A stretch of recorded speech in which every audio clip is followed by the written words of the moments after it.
দেখেন যে একটু মানে আমার বারবার বের হইতে হয়, আপনাদেরকে মিউট করতে হইলে বাকিরা যারা মানে মিউট করে দেন, কার ব্যাকগ্রাউন্ডে জানি আওয়াজ হচ্ছে। আমিন ভাই একটু মিউট করেন।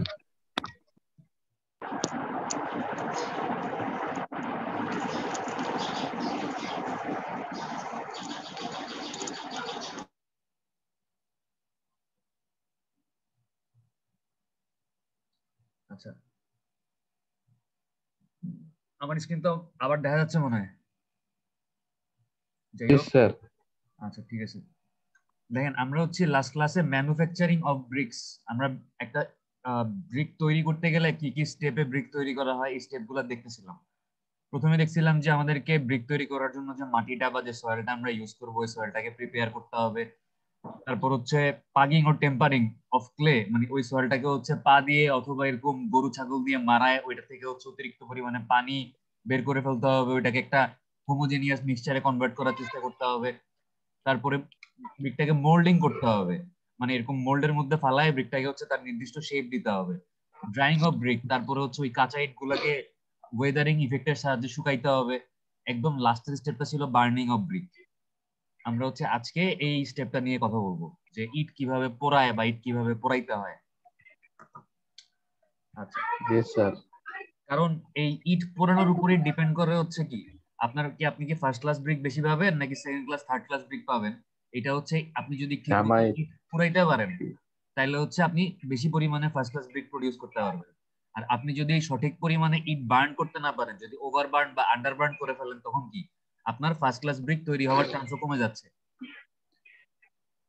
সো ইট পোড়ানো হচ্ছে একটা মোটামুটি ইম্পর্টেন্ট ধাপ, যেটা হচ্ছে একটু সতর্কতার সাথে করতে হয়। দেখেন আমরা এই বার্নিং অফ ব্রিকের এতটুকু পর্যন্ত দেখছিলাম। স্যার একটা কোশ্চেন করতে পারি? হ্যাঁ করেন। স্যার একটা ব্রিক ফিল্ড যেখানে স্যার ইট তৈরি করে স্যার, এখানে যদি স্যার ফার্স্ট ক্লাস বা সেকেন্ড ক্লাস বা আন্ডার যে স্যার হিটার যে বার্ন গুলা ইট গুলা এগুলা যদি স্যার আলাদা আলাদা চুল্লিতে পুরায় বা এক চুল্লিতে পুরায় কিনা স্যার, মানে এমনি জানার ছিল স্যার সবগুলো কি এক চুল্লিতে পুরায় না আলাদা আলাদা চুল্লিতে পুরায় স্যার?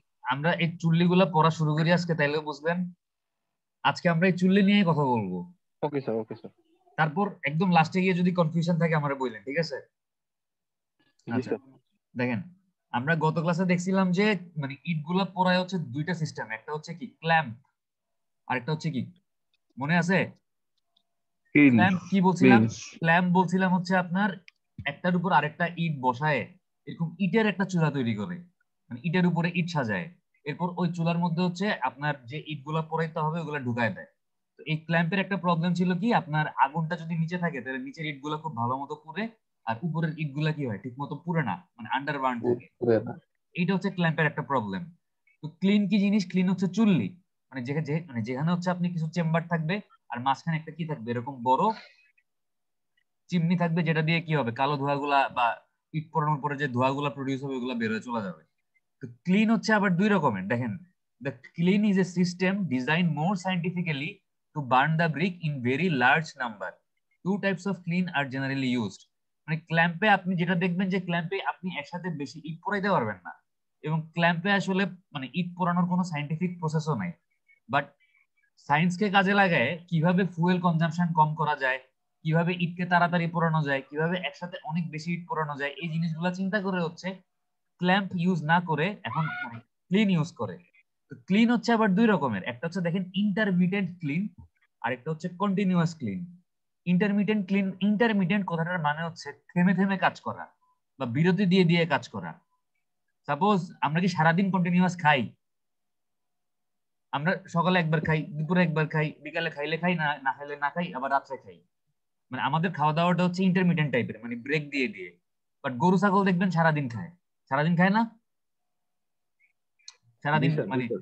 গাছের পাতা জি স্যার। চাবাইতেছে, ঘাস খাইতেছে, এটা খাইতেছে, ওটা খাইতেছে।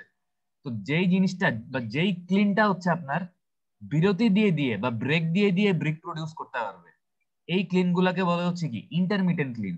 আর যেই ব্রিক গুলো হচ্ছে কন্টিনিউয়াস, মানে সারাদিন অবিরত ভাবে আপনার ইট প্রডিউস করতে পারবে, এগুলাকে বলা হচ্ছে কন্টিনিউয়াস ক্লিন। এখন দেখেন ইন্টারমিডিয়েন্ট ক্লিনের মানে আপনার কিভাবে কাজ করে একটু দেখি। দেখেন, operation of burning the brick is not continuous. তার মানে ইন্টারমিডিয়েন্ট ক্লিনের মধ্যে আপনি ইট যে পোড়াবেন, এই পোড়ানোর প্রসেসটা 24 ঘন্টার মধ্যে আপনার ইটের ভাটা মনে করেন 12 ঘন্টা চলে। এই 12 ঘন্টার 12 ঘন্টায় আপনি ইট পোড়াইতে পারবেন না। দেখা যাবে যে 12 ঘন্টার মধ্যে হয়তো আপনি 3 থেকে 4 ঘন্টা ইট পোড়াইতে পারতেছেন, বাট বাকি যে সময়গুলা আপনার ইট শুকানো, ইটকে হচ্ছে প্রিহিটিং করা। প্রিহিটিং করা মানে কি বুঝছেন? What is preheating?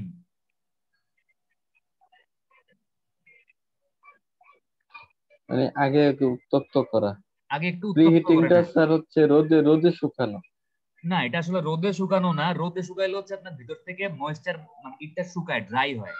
প্রিহিটিং হচ্ছে মানে কেউ কখনো কেক টেক বানাইছেন বাসায়? ওভেনে যখন কেক বানায় জি স্যার। তখন হচ্ছে আপনার গরম করতে হবে। যখন কেক বানায় তখন ওভেনটাকে একটু গরম করতে হয়। হ্যাঁ, আগে হচ্ছে একটু প্রিহিট করে নেয়, যেন হচ্ছে আপনার নরমালি মানে কেকটা বেক হইতে একটু কম সময় লাগে। কারণ তাহলে ওই ওভেনের একটা নির্দিষ্ট টেম্পারেচারে পৌঁছাইতেই শুরুর দিকে কিছু টাইম লস হবে।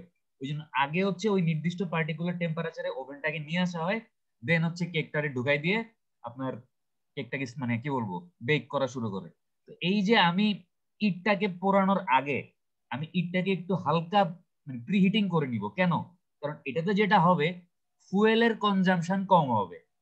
নাইলে দেখা দেখা মানে নাইলে কি হবে জানেন, ইট যদি ঠান্ডা থাকে তাহলে ইটের পুড়তে যে টেম্পারেচার দরকার বা ইটের মানে বার্ন হইতে যে টেম্পারেচার পৌঁছানো দরকার, ওই ফুয়েল যখন আমি জ্বালাবো, কয়লা জ্বালাবো, ওই কয়লার কিছু অংশ দেখবেন হচ্ছে পূর্বে ইটটাকে তার নির্দিষ্ট টেম্পারেচারে আনতে। তার মানে কি কয়লা আপনার জ্বালা মানে ফুয়েল কনজাম্পশন বেশি হবে। আপনি যদি ফুয়েল কনজাম্পশন কমাইতে চান বা কয়লা বেশি বললে কি হবে, আপনার পরিবেশ বেশি দূষিত হবে, কালো ধোঁয়া বেশি প্রডিউস হবে। তো ফুয়েল কনজাম্পশন কমাইতে চাইলে যেটা করতে হবে, ইটটাকে যদি আপনি আগের থেকে একটু প্রি হিটিং করে ইটটাকে একটু গরম করে রাখতে পারেন, তাইলে আপনার ইটটা মানে পুড়তে বা বার্ন হইতে ফুয়েল কনজাম্পশন কম হবে। এই জন্য আপনার প্রি হিটিং করা হয়। তো দেখেন যে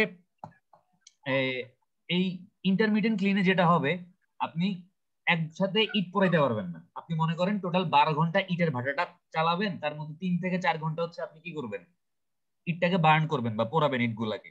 আবার দেখা যাচ্ছে 2 থেকে 3 ঘন্টা আপনি প্রি হিটিং করতেছেন।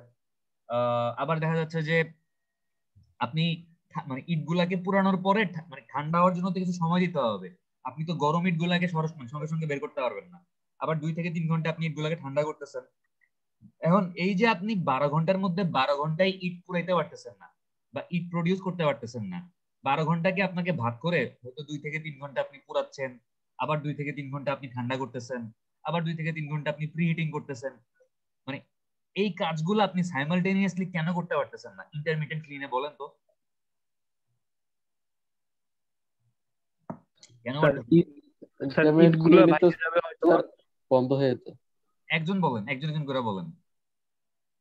স্যার আমার কাছে মনে হয় স্যার ইটগুলা ভাঙিয়া যাবে এই কারণে। আর স্যার হিটের একটা ব্যবস্থাপনা আছে স্যার, যে এত হিট। ব্যাপারটা এরকম না, ব্যাপারটা হচ্ছে ইন্টারমিডিয়েন্ট ক্লিনে ইট পোড়ানোর চেম্বার বা ইট শুকানোর চেম্বার বা ইটকে ঠান্ডা করার চেম্বার একই সেম। মানে এই সবগুলো হচ্ছে একই ঘরের মধ্যে হয় বা একই জায়গায় হয়। তো জায়গাই তো নাই, আপনি বাকি কাজগুলা যে পাশাপাশি করবেন, প্যারালালি করবেন, আপনার তো জায়গা লাগবে। জায়গা লাগবে না? মনে করেন বায়োস্টে আপনারা মানে আসেন হচ্ছে 6টা ব্যাচ। আমি ধরলাম 4-2, 4-1, 3-2, 3-1, আমি ধরলাম 4টা ব্যাচ আছেন আপনারা, ঠিক আছে? 4টা ব্যাচ আছে বায়োস্টে মনে করেন। এখন ক্লাসরুম আছে মনে করেন একটা। আমি কি ওই একটা ক্লাসরুমে একই সময়ে 4 ব্যাচের ক্লাস নিতে পারবো? না স্যার। আমি যখন 4-2 ক্লাস নিব তখন আমার বাকি 3টা ব্যাচের ক্লাস বন্ধ রাখতে হবে। আমি যখন 4-1 এর ক্লাস নিব তখন আমাকে বাকি 3টা ব্যাচের ক্লাস বন্ধ রাখতে হবে। বন্ধ রাখতে হবে না? জি স্যার, জি স্যার। এক ব্যাচের ক্লাস চলবে, বাকি 3 ব্যাচের ক্লাস কি থাকবে? বন্ধ থাকবে। আমি যদি 4 ব্যাচের ক্লাস সাইমালটেনিয়াস এত করে স্যার, আমি যদি 4টা ব্যাচের ক্লাসে সাইমালটেনিয়াসলি পাশাপাশি করাইতে চাইতাম, তাহলে আমার কয়টা ক্লাসরুম রাখতো? 4টা স্যার, 4টা। প্রত্যেক ব্যাচের জন্য একটা করে ক্লাসরুম লাগতো না? জি স্যার, বুঝছি স্যার। বুঝতে পারছেন এবার ব্যাপারটা? জি স্যার। তো এই আপনার ইন্টারমিডিয়েন্ট ক্লিনের প্রবলেমটা হচ্ছে এই জায়গায় যে আমি মনে করেন এরকম এখানে 4টা ব্যাচ দিয়ে বুঝাইছি, আপনি চিন্তা করেন এই যে প্রি হিটিং, বার্নিং, কুলিং, এরকম স্টেপ গুলো চিন্তা করেন। তার মানে এই সবগুলা স্টেপ যদি একটা চেম্বার থাকে ইন্টারমিডিয়েট ক্লিনের মধ্যে, সবগুলা স্টেপ সাইমালটেনিয়াসলি প্যারালালি মানে পরিচালনা করা যায় না, যার জন্য কি আপনার ব্রিকের প্রোডাকশনটা কন্টিনিউয়াস না। এই প্রবলেমটা সলভ করার জন্য ইউজ করা হয় কোন ক্লিন? কন্টিনিউয়াস ক্লিন, ঠিক আছে। আচ্ছা, আমরা দেখি যে ইন্টারমিডিয়েট ক্লিনের মধ্যে আর কি বলছে দেখেন, যে দ্য ক্লিন ইজ লোডেড, মানে ইট হচ্ছে লোড করা হয় এই চুল্লার মধ্যে, দেন ফায়ার, তারপর হচ্ছে আগুন ধরানো হয়, then allowed to cool and lastly unloaded, আগুন দিয়ে পোড়ানো হয়, তারপর হচ্ছে কি ঠান্ডা করা হয়, তারপর এবং তারপর চুলা থেকে নামায় আনলোড করা হয়, মানে ইটগুলোকে বের করে আনা হয়।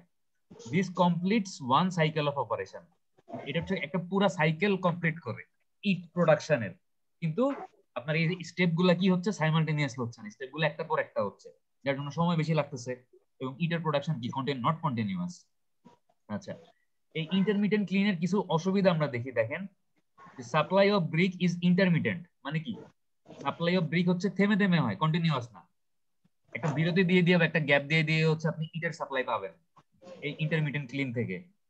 তারপর দেখেন যে quality of burn brick is not uniform, আপনি যে ইট গুলা পোড়াচ্ছেন ওই ইটের মানে পোড়া ইটের কোয়ালিটি ইউনিফর্ম থাকে না, দেখা যাচ্ছে মানে কোন জায়গার ইট বেশি পড়তেছে, কোন জায়গার ইট কম পড়তেছে।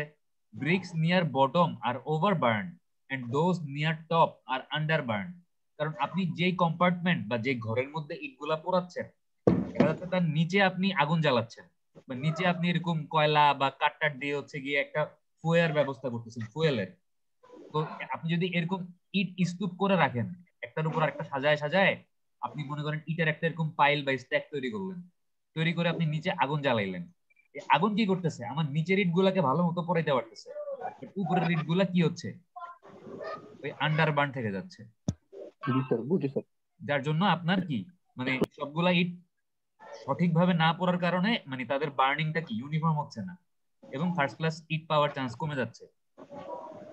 There is wastage of fuel as clean is to be cooled down every time after burning, এবং এখানে যেটা হচ্ছে দেখেন আপনার ফুয়েলের মানে ফুয়েল লস হচ্ছে। কেমনে ফুয়েল লস হচ্ছে, আপনি ইট মনে করেন পোড়াইলেন, ইট পোড়ানোর পরে তখন চুলার ভিতরের টেম্পারেচার থাকবে কি অনেক হাই থাকবে, হাই থাকবে না? আপনি কি তখন এই পোড়া ইট গুলাকে ভিতর থেকে বাইর করতে পারবেন না স্যার। আপনাকে কি করতে হবে, ইট গুলাকে ঠান্ডা করতে হবে, টেম্পারেচার কিন্তু অনেক বেশি ছিল, আপনি কি করলেন ইট গুলাকে ঠান্ডা করলেন, ইটগুলোকে ঠান্ডা করতে করতে কি আপনার চুলার ভিতরের টেম্পারেচার অনেক মানে একদম কমে গেল না? জি স্যার। এরপর যখন আপনি আবার নতুন কাঁচা ইট এটার মধ্যে ঢুকায় এগুলোকে পোড়ানো শুরু করবেন, তখন ওই ফুয়েল পুইরা পুইরা পুইরা পুইরা ইট পুড়তে যে টেম্পারেচার লাগে ওই টেম্পারেচার আগে পৌঁছাইতে হবে না? জি স্যার।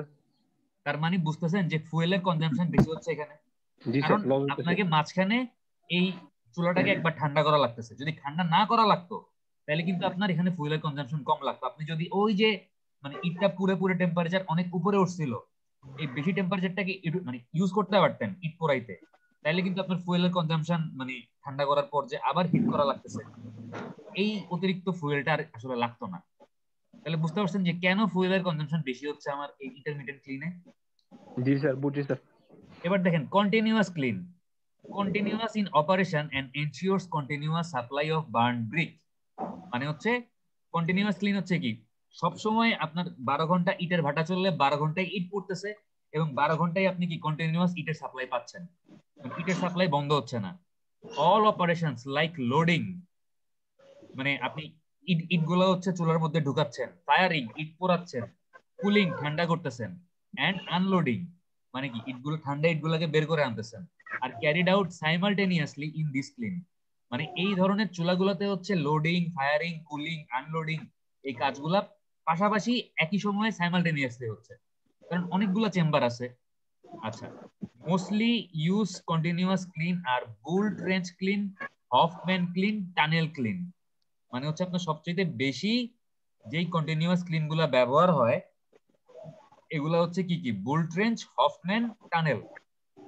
বুল ট্রেঞ্চ ক্লিনটা দেখতে কিরকম আর টানেল ক্লিনটা দেখতে কিরকম আমরা এই দুইটার মানে পড়বো না, আমি কিছু ভিডিও দেখানোর চেষ্টা করব। আমরা মেইনলি পড়বো হচ্ছে এই হফম্যান ক্লিনটা, ঠিক আছে?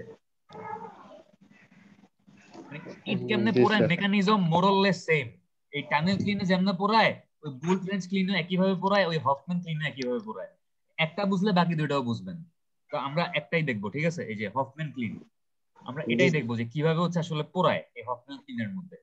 দেখেন, this clean is circular in plan. মানে আপনি যদি হফম্যান ক্লিনটাকে আকাশের উপর থেকে দেখেন, আপনি মনে করেন একটা প্লেনে করে যাচ্ছেন, আপনি তখন নিচের দিকে তাকাইলেন, নিচের দিকে তাকাইলে আপনার কাছে এই হফম্যান ক্লিনটা দেখতে এরকম মনে হবে। মানে এটার প্ল্যান ভিউটা হচ্ছে কি হবে, এই যে এরকম সার্কুলার হবে, বুঝতেছেন? এটা হচ্ছে প্ল্যান ভিউ। তার মানে এই যে মাঝখানের এই অংশটুকু,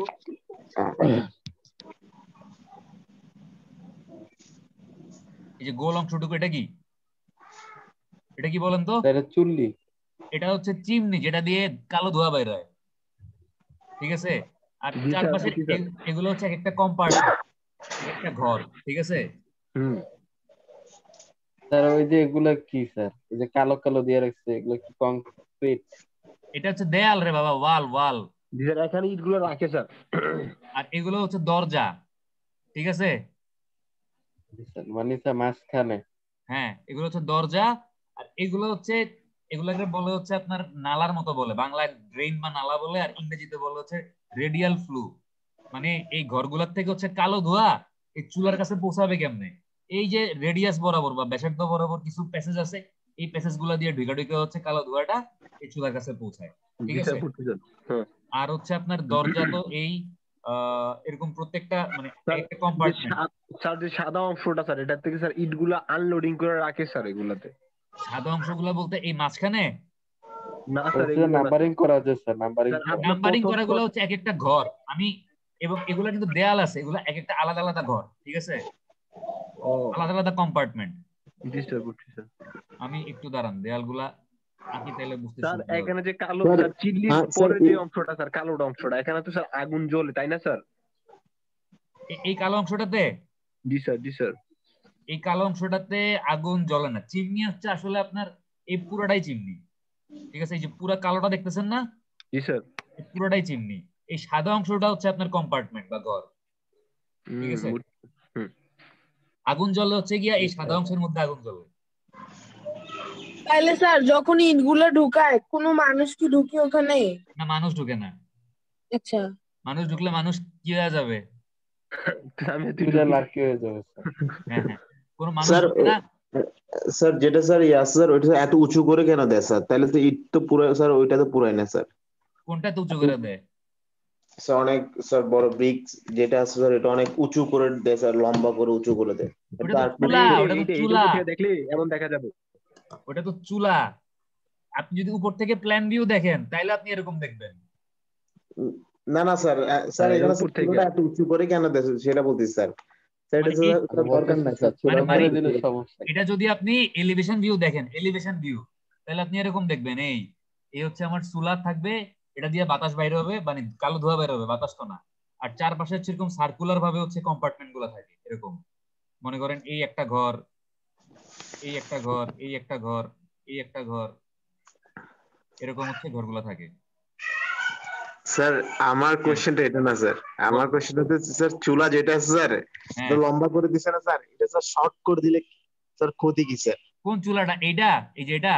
জি স্যার, এটা শর্ট করে দিলে এত উঁচু করে স্যার, এটা অনেক টাকা স্যার খরচ না স্যার, এক্সট্রা অনেক টাকা খরচ। আচ্ছা ঠিক আছে, এবার আপনি চিন্তা করেন আপনার বাসাটা হচ্ছে মনে করেন এই জায়গায়, ঠিক আছে? আপনি এখানে থাকেন, চুলাটার হাইট হচ্ছে মনে করেন এতটুকু, কালো ধোঁয়া যেগুলো বাইরে দিচ্ছে, আপনি যখন নিঃশ্বাস নিবেন কি হবে?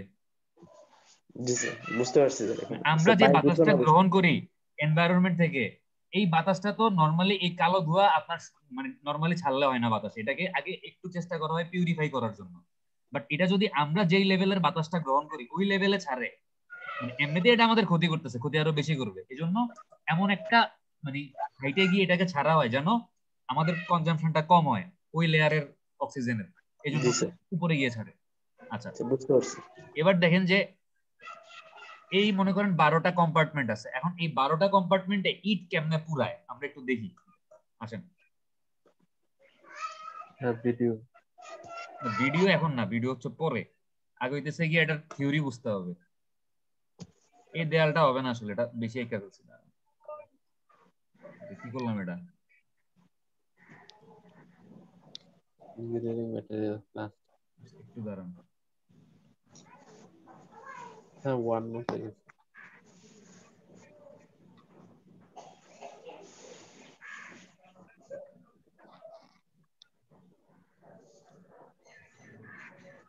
ওয়ান নোট দেখা যাচ্ছে না?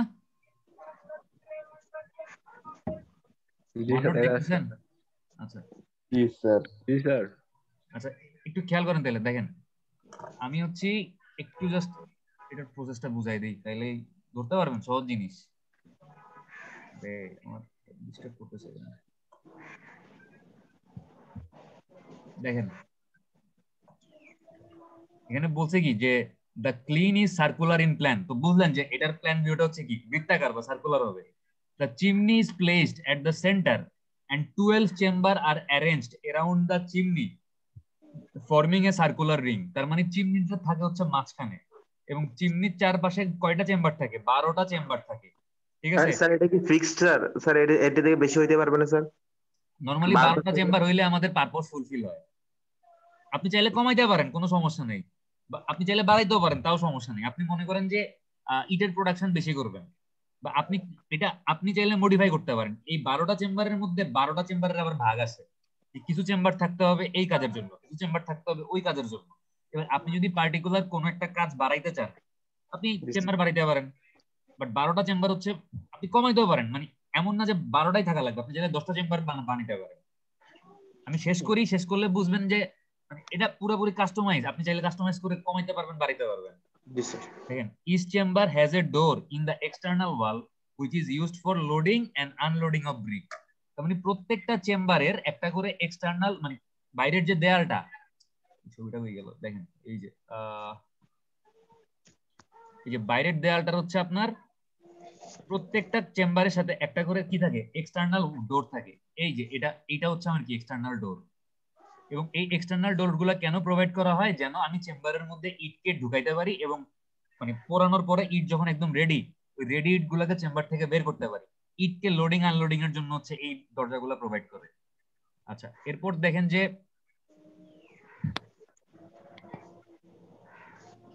all the chamber have communicating door in the walls separating each other, and all the chamber have a connection with the chimney with radial flue.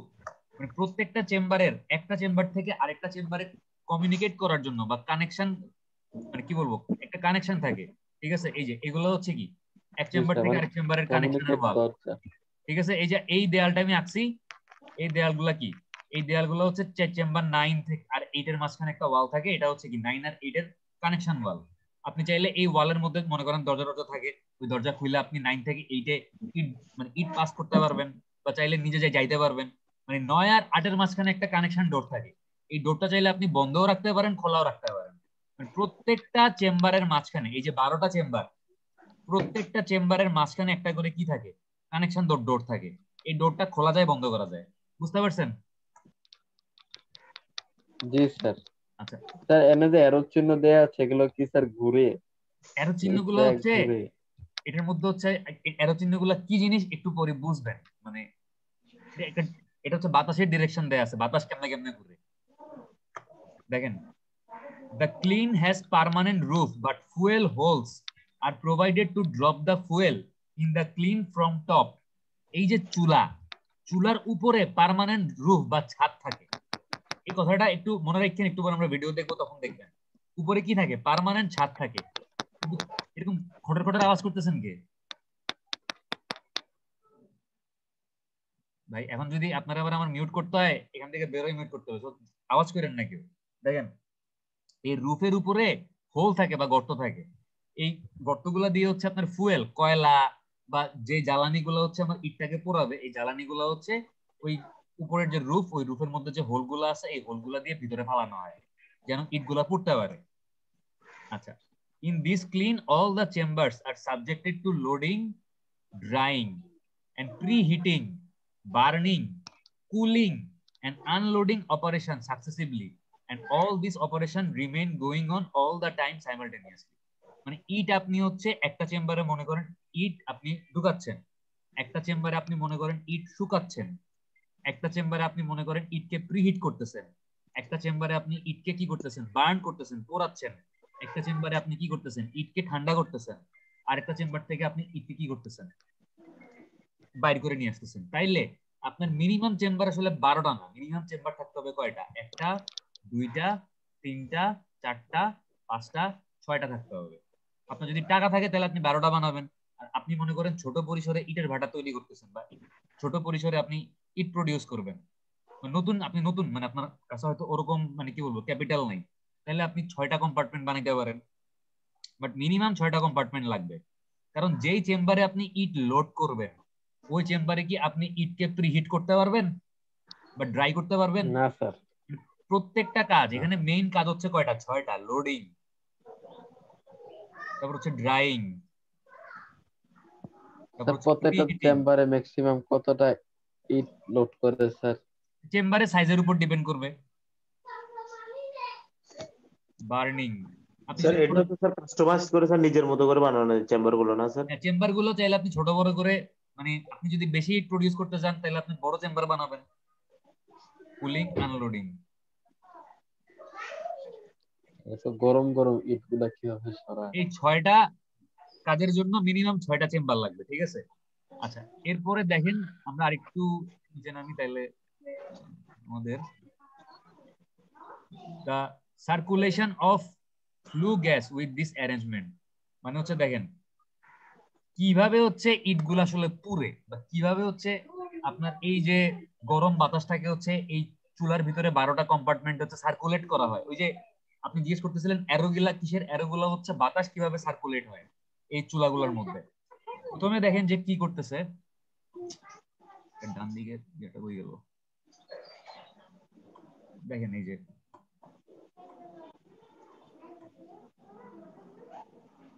এত মাথা। প্রথমে দেখেন cool air enters the clean through open doors of chamber 1 and 2। আচ্ছা দাঁড়ান, এটা ইয়াগুলা কই বলছে, পুরো প্রসেসটা জানি কই লেখা আছে।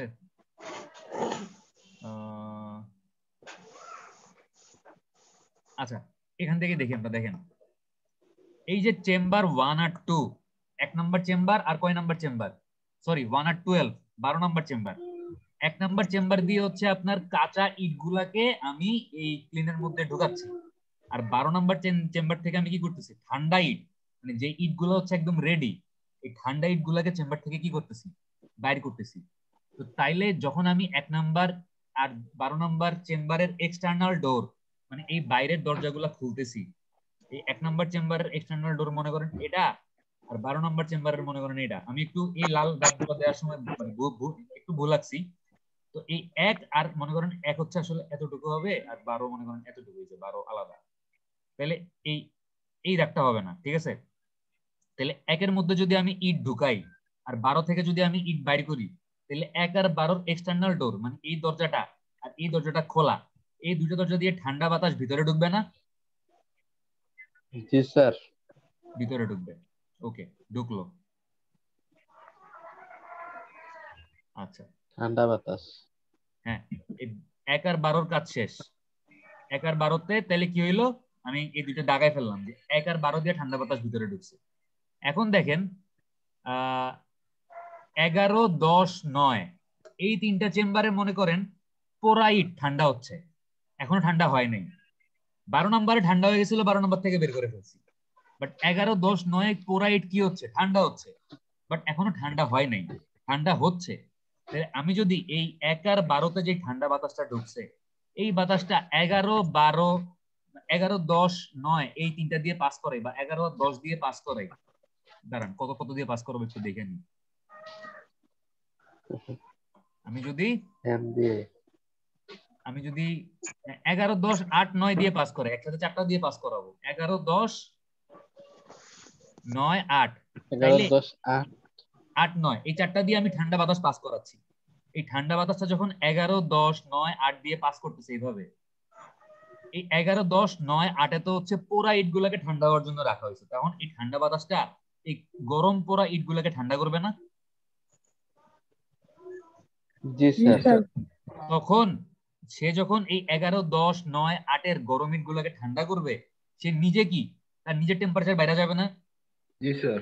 সে নিজে জি স্যার, নিজে হিট হয়ে গরম যাবে, হয়ে যাবে। ঠিক আছে? তখন এই গরম বাতাসটা যখন আপনার এই 7, 6, 5 7, 6, 5 হচ্ছে গিয়া মনে করেন বার্ন হচ্ছে, ইট পুড়তেছে। 8, 9, 10, 11 কিন্তু পোড়া শেষ, পোড়া ইট ঠান্ডা হইতেছিল। আর 7, 6, 5 কি হচ্ছে? পড়তেছে। স্যার, এই দেখেন, সরি 6, 7 পড়তেছে, 6, 7 কি হচ্ছে? পুড়তেছে, আর ওটা হচ্ছে ড্রাই। এই 8, 9, 10, 11 ইট গুলাকে ঠান্ডা করতে গিয়ে আমার বাতাসটা কি হয়েছে? বাতাসটা মানে গরম হয়ে গেছে। এই গরম বাতাস যখন আমি 6, 7 পাঠাইলাম, 6, 7 যখন ইট গুলা পুড়তেছিল, তখন 6, 7 ইটকে পুড়তে এই গরম বাতাস সাহায্য করবে না? জি স্যার। এবং গরম বাতাস তো আরো গরম হবে, 6, 7 আরো গরম হবে না? জি স্যার। এই যে 2, 3, 4, 5 কি হচ্ছে? আপনার ইট গুলা শুকাচ্ছে এবং প্রি হিটিং হচ্ছে, ঠিক আছে? বুঝতেছেন? জি স্যার। তখন এই 6, 7 যে গরম বাতাসটা ইট পোড়ানোর সময় মানে আপনার টেম্পারেচার বাড়ছে বা আরো গরম হয়েছে, ওই গরম বাতাসটা হচ্ছে আপনার এই 2, 3, 4, 5 এর ইট গুলাকে শুকাবে এবং প্রি হিটিং করবে। প্রি হিটিং করার পরে আমি রেডিয়াল ফ্লু মানে হচ্ছে আপনার এই চুলার সাথে কম্পার্টমেন্টের যে কানেকশন গুলা, 12টা কম্পার্টমেন্টের 12টা কানেকশন আছে না এরকম, মানে প্রত্যেকটার সাথে রেডিয়াস বরাবর সবগুলা নালা বা সবগুলা এই রেডিয়াল ফ্লু আমি বন্ধ করে রাখবো। শুধু 2 নাম্বারের রেডিয়াল ফ্লুটা আমি খোলা রাখবো। আলটিমেটলি সবচাইতে যে গরম বাতাসটা হচ্ছে আমার এই 2, 3, 4, 5 থেকে প্রডিউস হবে, 2 নাম্বারের গরম বাতাসটা হচ্ছে এই রেডিয়াল ফ্লু দিয়ে চুলার কাছে পৌঁছায়, উপর দিয়ে বাইরে আসে। এবং এই কাজটা করার সময় আপনি যখন এরকম পোড়াচ্ছেন, আপনার যেটা করতে হবে দেখেন, সবগুলা এক্সটার্নাল ডোর বন্ধ থাকবে, কেবলমাত্র চেম্বার 1 আর চেম্বার 12 এর এক্সটার্নাল ডোরটা খোলা থাকবে, তাই না? কারণ এদিক দিয়ে কি হচ্ছে, ঠান্ডা বাতাস ঢুকতেছে। বাকিগুলা কি করতে হবে, বন্ধ করে রাখতে হবে। এবং আপনার সবগুলা ইন্টারনাল কানেকশন, মানে এক চেম্বার থেকে, আচ্ছা আমি ওই ছবিটা দেখায় বোঝাই তাহলে অনেক ভালো বুঝতে পারবেন। এই যে এই ছবিটা দেখেন, এই ছবিটার মধ্যে সবগুলা এক্সটার্নাল ডোর, এই যে 2 এর, 3 এর, 4 এর, 5 এর, 6 এর সব বন্ধ থাকবে, খালি 1 আর 12 এই দুইটা এক্সটার্নাল ডোর কি থাকবে, খোলা থাকবে। এবং এক কম্পার্টমেন্টের সাথে আরেক কম্পার্টমেন্টের যে কানেকশন ডোর, সবগুলা কানেকশন ডোর কি হবে, খোলা থাকবে। কেবলমাত্র 1 আর 2 এর মাঝখানে যে কানেকশন ডোর, এটা কি থাকবে, এটা বন্ধ থাকবে। এটা যদি বন্ধ না থাকে তাহলে কি হবে, এই 2 এর গরম বাতাস একে চলে আসবে না? গরম বাতাস 2 এর গরম বাতাস তো একে চলে আসবে। তো 2 এর গরম বাতাস যেন একে আসতে না পারে, এই জন্য 2 আর 1 এর এই কানেকশন ডোরটা বন্ধ থাকবে, যেন গরম আর 2 এর যে রেডিয়াল ফ্লুটা মানে হচ্ছে 2 এর সাথে এই চিমনির যে কানেকশন রেডিয়াস বরাবর, কেবলমাত্র এইটা খোলা থাকবে, বাট বাকি যতগুলা কানেকশন আছে এগুলো সব বন্ধ থাকবে।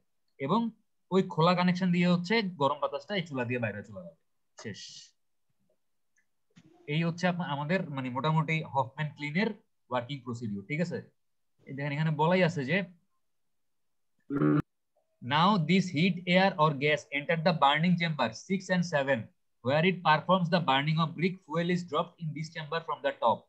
উপর থেকে ওই যে রুফের যে গর্ত, ওই গর্ত দিয়ে হচ্ছে কি করে, ফুয়েল ভিতরে ফালায়। after performing burning of brick, hot gas is led to chamber 5, 4, 3 and 2 where they perform drying and preheating of freshly loaded brick. মানে আপনার ইট গুলো পোড়ানোর পরে গরম বাতাসটাকে হচ্ছে 5 নাম্বার, 4 নাম্বার, 3 নাম্বার এবং 2 নাম্বার চেম্বারে পাঠানো হয়, যে চেম্বার গুলাতে হচ্ছে এই গরম বাতাসটা ফ্রেশলি লোডেড ব্রিক, মানে মাত্র যে কাঁচা ইট গুলো হচ্ছে চুলার মধ্যে লোড করা হয়েছে, এই ইট গুলাকে হচ্ছে ড্রাইং এবং প্রি হিটিং করে, শুকায় এবং আগের থেকে একটু টেম্পারেচার বাড়ায়, মানে প্রি হিট করে রাখে আর কি। আচ্ছা sorry, the communicating door of chamber 2 is closed. এই যে বললাম এই 2 নাম্বার চেম্বারের কমিউনিকেটিং ডোর মানে 1 আর 2 এর মাঝখানে যে কমিউনিকেশন ডোরটা আছে এই ডোরটা বন্ধ রাখা হয়। and cool gas is led to chimney through the radial flue of this chamber. এবং এই 2 নম্বরে যে বাতাসটা আছে এই বাতাসটা হচ্ছে এই রেডিয়াল ফ্লু দিয়ে হচ্ছে চিমনির কাছে পাঠিয়ে দেওয়া হয়। care should be taken that all radial flues except of chamber 2 remain closed। মানে এই সময় খেয়াল রাখতে হবে সবগুলা রেডিয়াল ফ্লু, প্রত্যেকটা চেম্বারের যে চিমনির সাথে কানেকশন আছে রেডিয়াল ফ্লু এর সাহায্যে, এই রেডিয়াল ফ্লু গুলা বন্ধ থাকবে, কেবলমাত্র চেম্বার 2 এর রেডিয়াল ফ্লুটা খোলা থাকবে, ঠিক আছে? and communicating doors except in the wall between chamber 1 and 2 remain open এবং সবগুলা কমিউনিকেশন ডোর প্রত্যেকটা চেম্বারের মাঝখানে যে দরজাগুলো আছে খোলা থাকবে, কেবলমাত্র চেম্বার 1 আর 2 এর মাঝখানের কমিউনিকেশন ডোরটা বন্ধ থাকবে। আচ্ছা, outer loading and unloading door remain closed except for 2 chamber, মানে দুইটা চেম্বার বাদে বাকি চেম্বারগুলোর এক্সটার্নাল ডোরও কি থাকবে, বন্ধ থাকবে। এই হইলো আমাদের ব্রিক পোড়ানোর প্রসিডিউর, ঠিক আছে? স্যার একটা কোশ্চেন ছিল স্যার। বলেন। স্যার ছোটবেলায় আমি একবার ব্রিক ফিলে ঘুরতে গেছিলাম, মানে খেলতে গেছিলাম, তো স্যার ওইখানে দেখছিলাম এমন স্যার দেয়ালের পাশে, মানে যেটাতে পুরায় ওইটা দেয়ালের স্যার পাশে ছোট ছোট ছিদ্র আছে।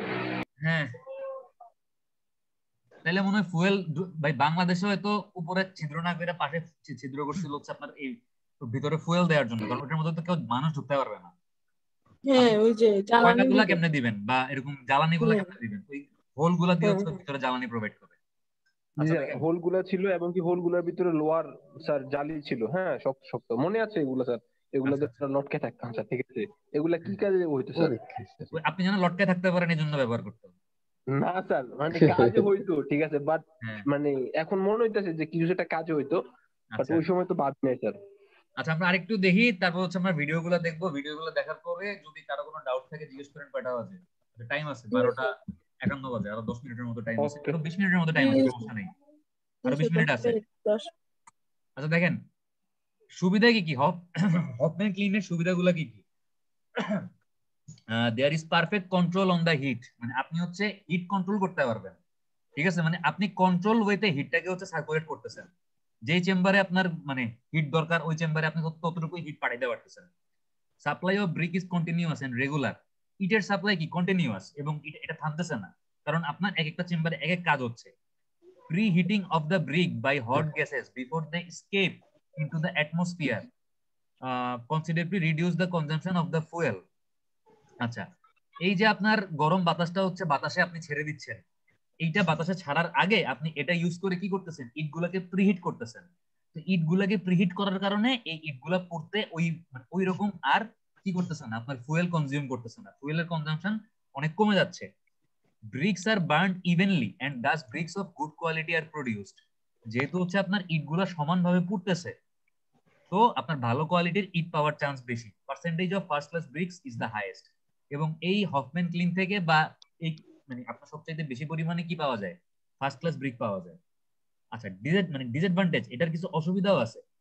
Initial cost of construction is high, যেহেতু বেশি কম্পার্টমেন্ট লাগবে এই জন্য ইনিশিয়ালি এটা তৈরি করতে কি হবে, আপনার খরচ বেশি হবে।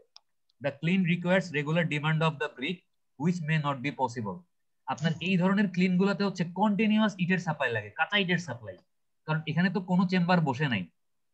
আপনি মনে করেন প্রথমবার এই 1 নাম্বার চেম্বার আমি একটু উল্টাপাল্টা আঁকলাম আর কি, মনে করেন এটা 1, এটা হচ্ছে 2, এটা হচ্ছে মনে করেন 3, এটা হচ্ছে মনে করেন 4, এটা হচ্ছে মনে করেন 5, এটা হচ্ছে মনে করেন 6, এটা হচ্ছে মনে করেন 7, এটা হচ্ছে মনে করেন 8। আমি 12টা নাইকে 8টা আঁকলাম জাস্ট বোঝানোর জন্য, ঠিক আছে?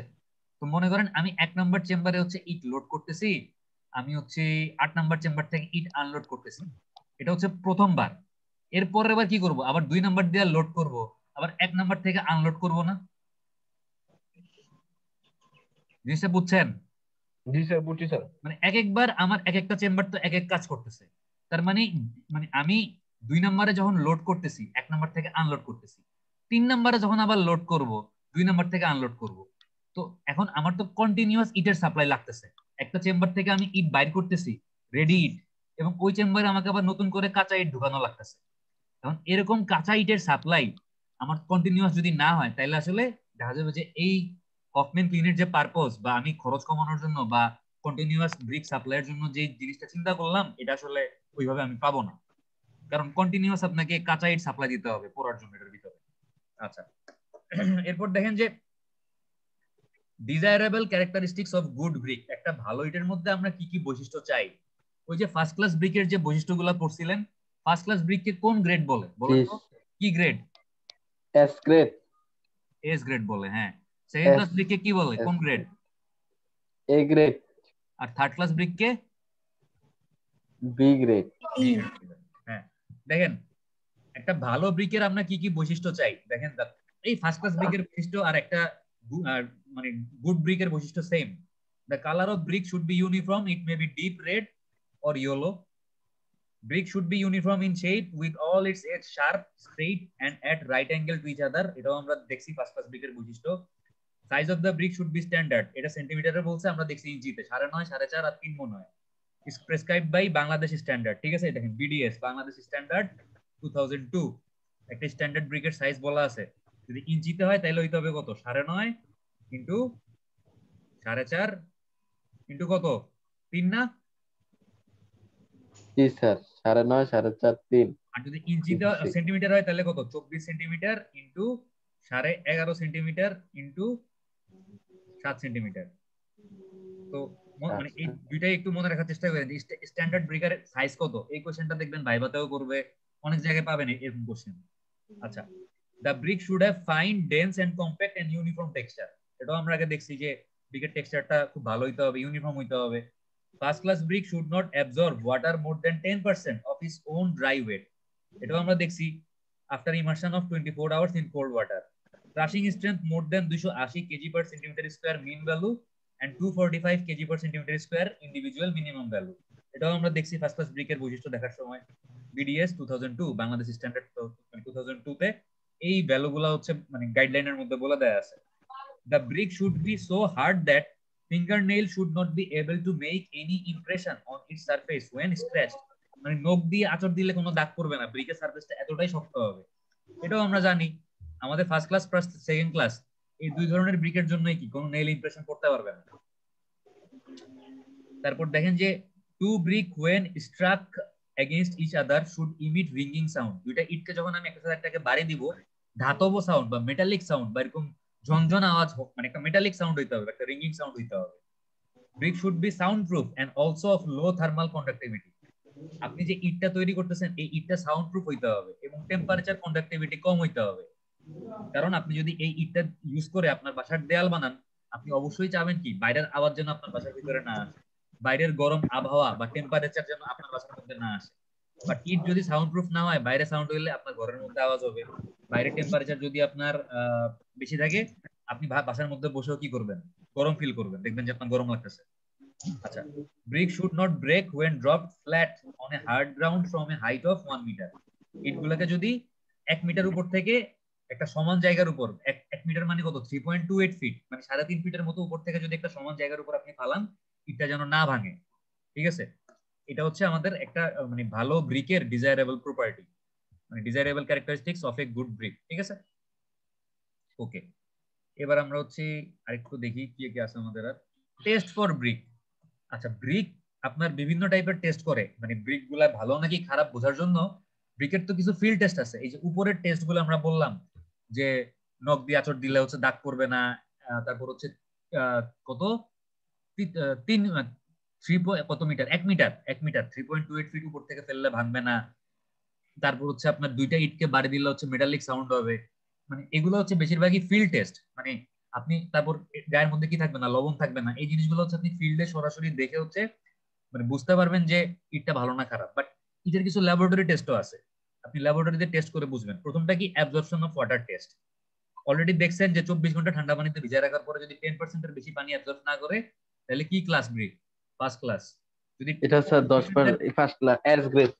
15% এর বেশি যদি অ্যাবজর্ব না করে তাহলে কি ক্লাস? Second class. A grade. আর যদি 20% এর বেশি অ্যাবজর্ব না করে তাহলে কোন ক্লাস? Third class. S A B, তাই না? আচ্ছা, এরকম ঘুমের মতো আওয়াজ করতেছেন কে? ইসমাইল মনে হয়, তাই না? দেখেন এই অ্যাবজর্পশন অফ ওয়াটার টেস্টে তাহলে কি বুঝতে পারছেন? আপনি পানি মানে পানিতে চুবাই দেখবেন যে সে তার ড্রাই ওয়েট বা সেলফ ওয়েটের কত পার্সেন্টেজ পানি অ্যাবজর্ব করছে, এবং ওই পানির অ্যাবজর্পশন ভ্যালু দেখে আপনি ডিসিশন নেবেন যে আপনি যে ব্রিকটা টেস্ট করতেছেন ওই ব্রিকটা কি আসলে ফার্স্ট ক্লাস, সেকেন্ড ক্লাস নাকি third class. Crushing strength test, ওই যে আমরা দেখছি যে ফার্স্ট ক্লাস ব্রিকের ক্রাশিং স্ট্রেন্থ মিনিমাম মানে মিন ভ্যালু বা এভারেজ ভ্যালু কত? 280 কেজি পার সেন্টিমিটার স্কয়ার।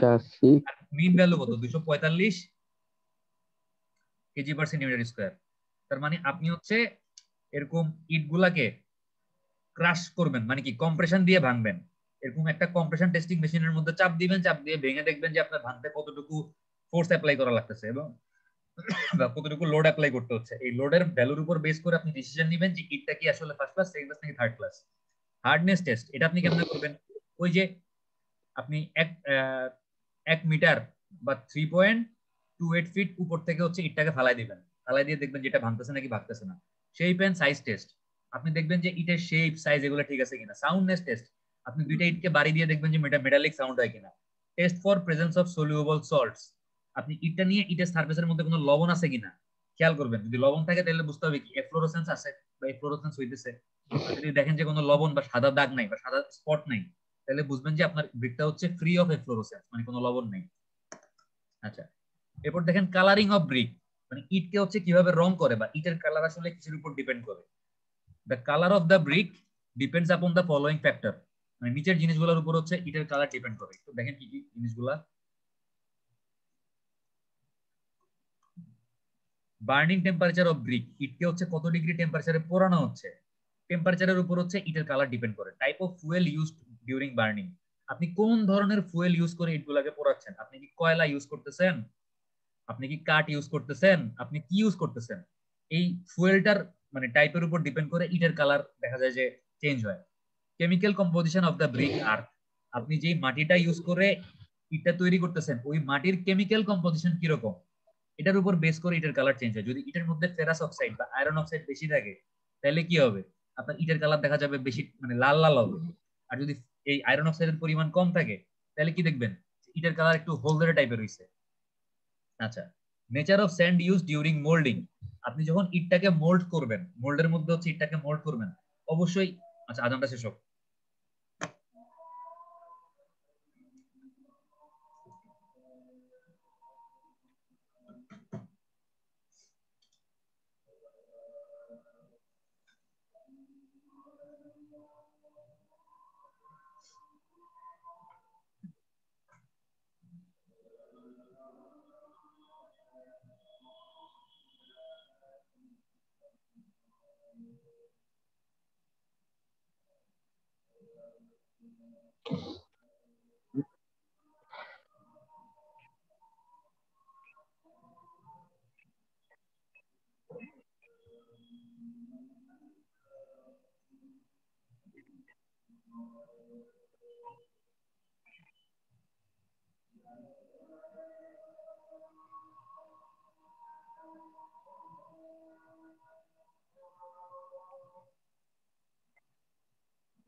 যার বাসায় আজান দিচ্ছে আপনি একটু মিউট করে দেন।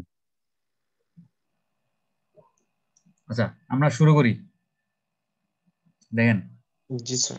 Degree of dryness achieved before burning, মানে আপনি হচ্ছে ইটটাকে পুরানোর আগে কতটা ভালোভাবে শুকাচ্ছেন তার উপর ইটের কালার ডিপেন্ড করে। Amount of air admitted to the clean during burning, এবং ইট পোড়ানোর সময় কি পরিমাণ বাতাস আপনি ওই চুলার মধ্যে অ্যালাউ করতেছেন বা ঢুকতে দিচ্ছেন, এটার উপর হচ্ছে কি আপনার মানে ইটের কালারটা হচ্ছে ডিপেন্ড করে।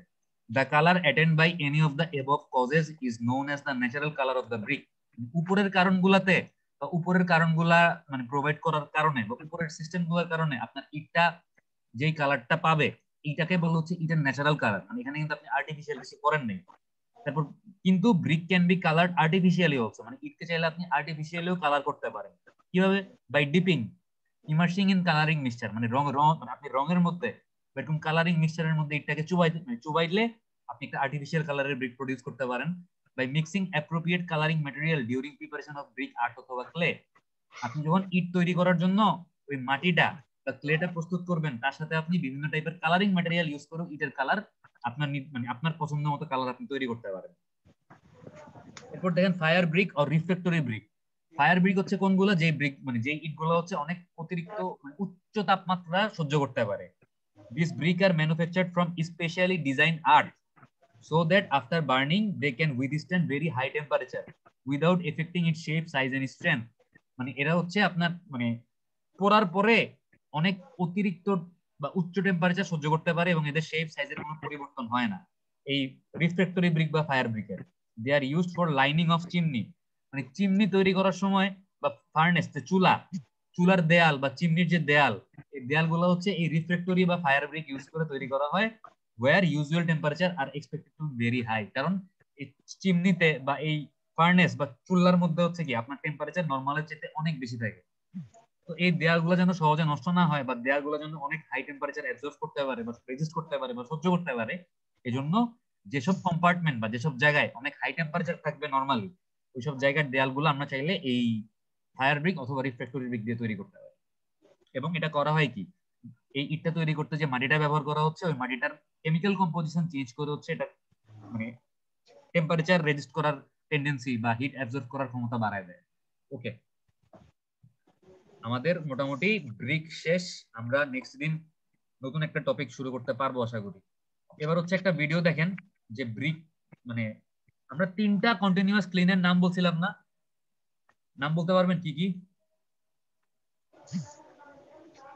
বুল ট্রেঞ্চ, হফম্যান, আরেকটা কি ছিল? টানেল। আমরা বুল ট্রেঞ্চ ক্লিনের একটা ভিডিও দেখি, দেখেন। আমার ইউটিউবের স্ক্রিন দেখতেছেন? জি স্যার। হ্যাং করছে মনে হয়। আচ্ছা এবার ঠিক আছে, দেখেন।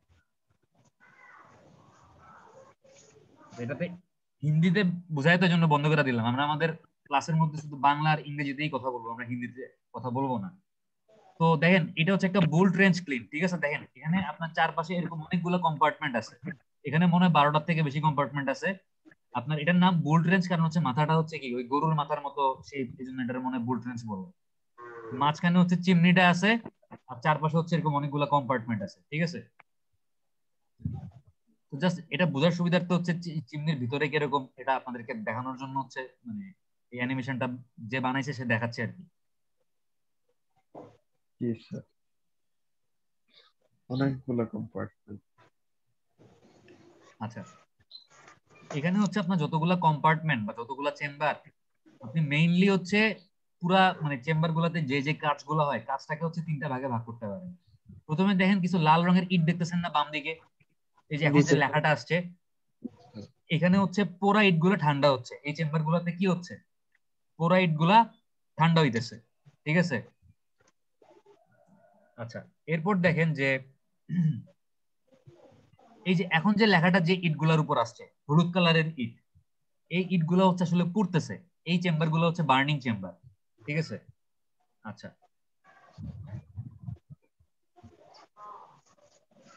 এখন লেখাটা যে ইট গুলার উপর আসছে এগুলো হচ্ছে আপনার কাঁচা ইট, মানে এগুলো এখনো পুড়ে নাই। এই ইট গুলা কি হচ্ছে, প্রি হিটিং হচ্ছে, ঠিক আছে? এই চেম্বার গুলোতে প্রি হিটিং হচ্ছে।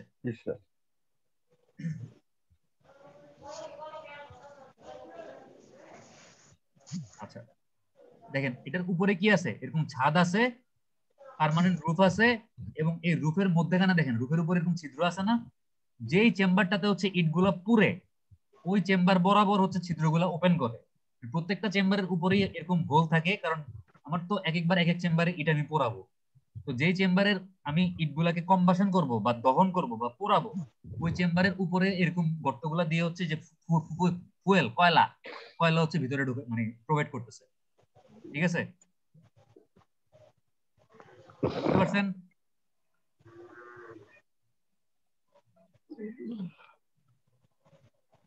কয়লা, হ্যাঁ, এই যে কয়লা হচ্ছে এটার মধ্যে পড়তেছে, ইট পড়তেছে। যাই হোক, এই ভিডিওটা মোটামুটি এতটুকু দেখলেই বাকি জিনিসপত্র গুলা হচ্ছে কি কয়লা মানে নিচে পড়ে, কয়লা বেশি লাগে, স্যার আপনি স্যার 6টা দেখাইছেন না স্যার, 6টা সেকশন? হ্যাঁ, তো এখানে স্যার দেখেন 3টা মোট। 6টা সেকশনের মধ্যে এই 3টা মানে মেইন হচ্ছে এই 3টা কাজ হচ্ছে সবগুলা চেম্বারে। এই 3টা কাজ আপনার কাছে 3টা চেম্বার থাকলে আপনি একটা করে চেম্বার পাবেন এই একটা কাজ করার জন্য। আপনার কাছে যদি 6টা চেম্বার থাকে আপনি দুইটা ইউজ করেন, দুইটা ইউজ করেন হচ্ছে কুলিং এর জন্য, দুইটা ইউজ করেন বার্নিং এর জন্য, দুইটা স্যার ইউজ মূলত করেন 3টা হিটিং এর জন্য। দরকার স্যার। না স্যার, হ্যাঁ 3টা দরকার স্যার। মূলত তিনটা দরকার স্যার। হ্যাঁ মূলত হচ্ছে মানে আপনি যদি আরো চিন্তা করেন, কিন্তু না মূলত তিনটা দরকার না, মূলত দরকার হচ্ছে আপনার, আপনি লোড মানে সাইমালটেনিয়াসলি যদি আপনি চালাইতে যান তাহলে আপনার আসলে মিনিমাম 6টা দরকার। বাট মেইন যে কাজগুলা জাস্ট এই অ্যানিমেশনটার মধ্যে হচ্ছে ওই মেইন কাজগুলো আপনাকে বোঝানো হয়েছে। আচ্ছা জি দেখেন, স্যার। ওটা ছিল কি ট্রেন, ওটা ছিল বোল্ট রেঞ্জ, আমরা হফম্যান ক্লিনের বর্ণনা পড়ছি। আর এটা হচ্ছে দেখেন টানেল ক্লিন।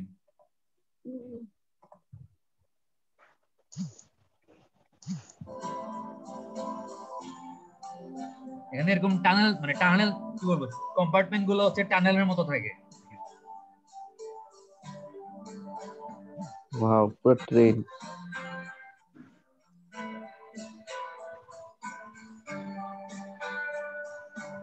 ওয়াও।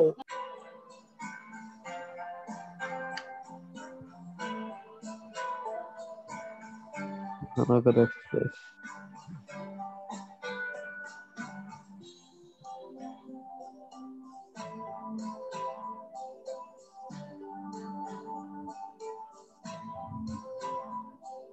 অনেক বড় জায়গা নিয়ে করে মনে হচ্ছে।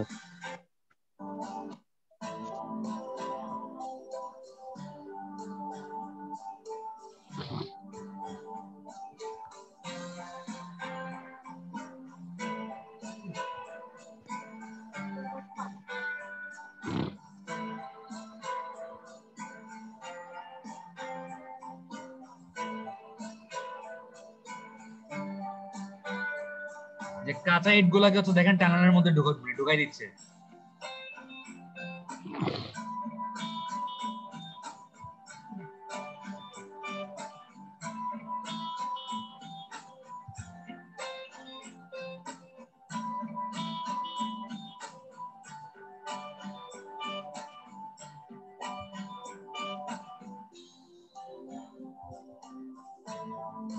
স্যার আমাদের দেশে স্যার এরকম স্যার, স্যার এরকম ইটভাটা স্যার খুব একটা দেখা যায় না স্যার। আমাদের দেশে দেখা যায় না, আমাদের দেশে অটো ব্রিক্স। ওই হফম্যানটাই মনে হয় সবচেয়ে বেশি, ইন্ডিয়া আর আমাদের দেশে ওই হফম্যানটাই বেশি দেখা যায়। এটা এটা স্যার অটো ব্রিক্সটা কি টানেলে করে? না, টানেলের মধ্যে আপনার এই যে অটো ব্রিক হচ্ছে যেগুলার মোল্ডিং এ হচ্ছে অটোমেটিক করে। এখানে মোল্ডিং তো মনে করেন মানুষ নিজে হাত দিয়ে করছে, জাস্ট ইটটা পুরাচ্ছে হচ্ছে আপনার চুলার মধ্যে।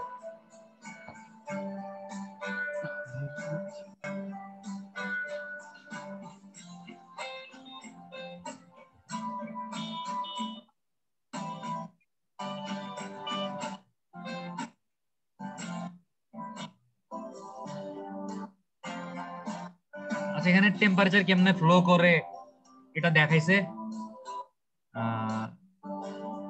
এবং আলটিমেটলি হচ্ছে আপনার ওই যে এক মাথা দিয়ে ঢুকতেছে আরেক মাথা দিয়ে হচ্ছে ইট রেডি হয়ে বের হয়ে যাচ্ছে। ঠিক আছে, আশা জি করি স্যার। বুঝতে পারছেন। ভিডিওগুলো নিজেরা ইউটিউবে সার্চ দিলে দেখতে পারবেন। Okay sir, thank you sir. Okay, আমাদের আজকে ক্লাসটা এখানে শেষ করি, অ্যাটেন্ডেন্স গুলো নিয়ে নিই।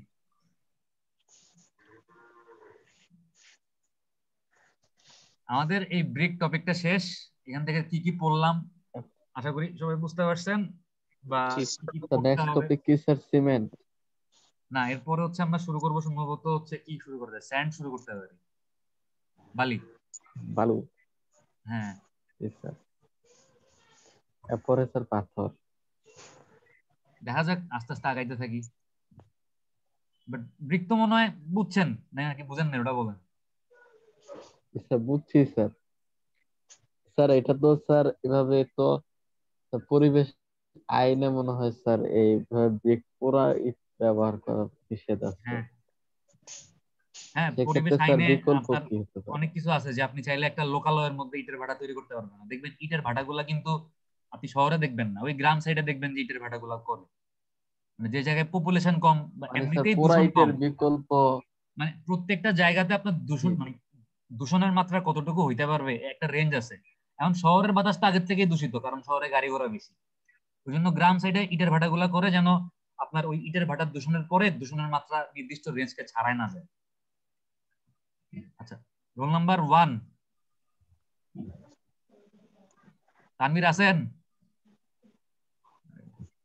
স্যার তানভীর, ছিল তো স্যার। আচ্ছা দিলাম। রোল নাম্বার 3 ইসমাইল আছে। Roll number Yes, 4 sir. Faiz আছে। Roll number 6 Fahad bin Zaher. Yes, sir. Roll number 7 Spandan. Yes, sir. 8 Shahparan. জি sir. 9 Mahmudul. Yes, sir. 10 Samia. Yes, sir. 12 আলামিন। Yes, sir. 19 নাইম। নাইমের আবার কি হইলো? এ কয়েকদিন ক্লাস করে এখন আবার করে না। রোল নাম্বার 15 মাহমুদুল ইসলাম জিসান নাই।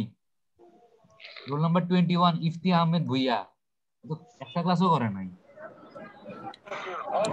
রোল নাম্বার 3 হাসিবুল ইসলাম ফাহিম। জি স্যার। ওকে, ঠিক আছে, থ্যাংক ইউ। তাহলে সবাই ভালো থাকেন, ইনশাআল্লাহ পরশু আমরা আবার ক্লাস করব। খোদা হাফেজ। আসসালামু আলাইকুম স্যার। আসসালামু আলাইকুম।